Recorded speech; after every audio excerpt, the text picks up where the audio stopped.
Bah oui, c'est une bonne chose. C'est une bonne pratique. Ouais, si. C'est une bonne pratique. C'est obligatoire même. C'est obligatoire. Bon, ça montre quand même que sur une gouvernance, on a évolué.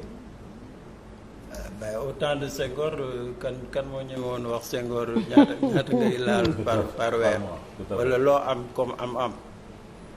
Notre démocratie nag. day dem mais en parenthèse si tu prends l'histoire politique du Sénégal en 1776 avec Thierno Souleymane Baal, un des critères de l'Almami, c'est que il doit faire une déclaration de ses biens, et que s'il y a un plus, si l'Almami s'enrichit, il faut le destituer. Et ça, c'était dans la Constitution. Donc ñun bon, c'est peut-être le modèle occidental qu'on a eu qui a fait que aujourd'hui on se rend compte que la déclaration de patrimoine, c'est un signe de bonne gouvernance.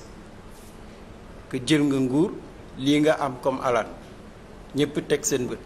C'est moo gën ngay nga diriger 5 ans 10 ans kenn xamul ñaata nga amoon bi ngay nekk président, kenn xamul ñaata nga yore bi ngay génn.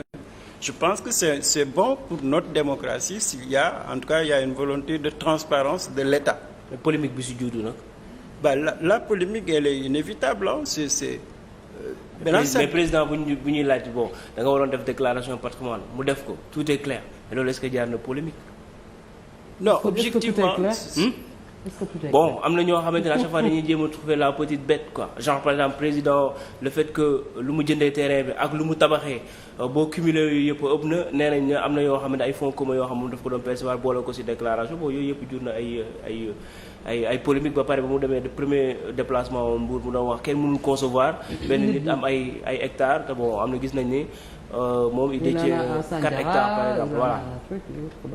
Non, je veux dire que sur le principe, il y a un principe républicain, c'est la reddition des comptes. Un président, il fait une déclaration de patrimoine. Ça, c'est une bonne chose pour le fonctionnement de la transparence. Mais c'est quoi l'importance exactement de cette déclaration de patrimoine? C'est quoi après? Non, ça dit que tu es président. On a ton patrimoine. Tu t'es engagé devant le Conseil constitutionnel.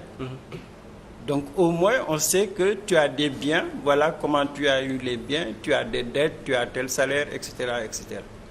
Donc là c'est important quand même que l'État et l'opinion sachent quel est l'état du patrimoine du président de la République. Mais maintenant le débat mënul ñàkk.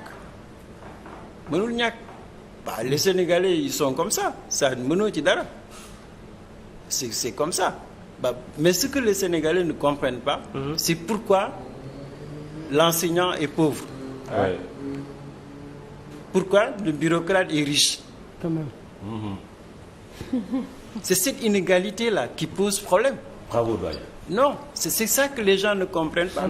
Quelqu'un peut être, je ne sais pas moi, au ministère des Finances, aux inspecteurs des impôts. En un an, il a 4 maisons, 5 maisons. Légalement. Oui, légalement. Légalement. Tu prends les magistrats, c'est pareil. Tu prends les ministres, c'est pareil. C'est le modèle qu'on a. Bon, c'est difficile à accepter. Il privilégie une caste. Ouais. L'élite, quoi. L'élite. On parlait tout à l'heure de ces élèves qui ont gagné le concours général.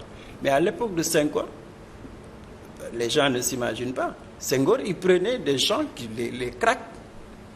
Il les mettait à l'étranger. Si nous paraît, ils reviennent. C'est eux qui ont dirigé l'État.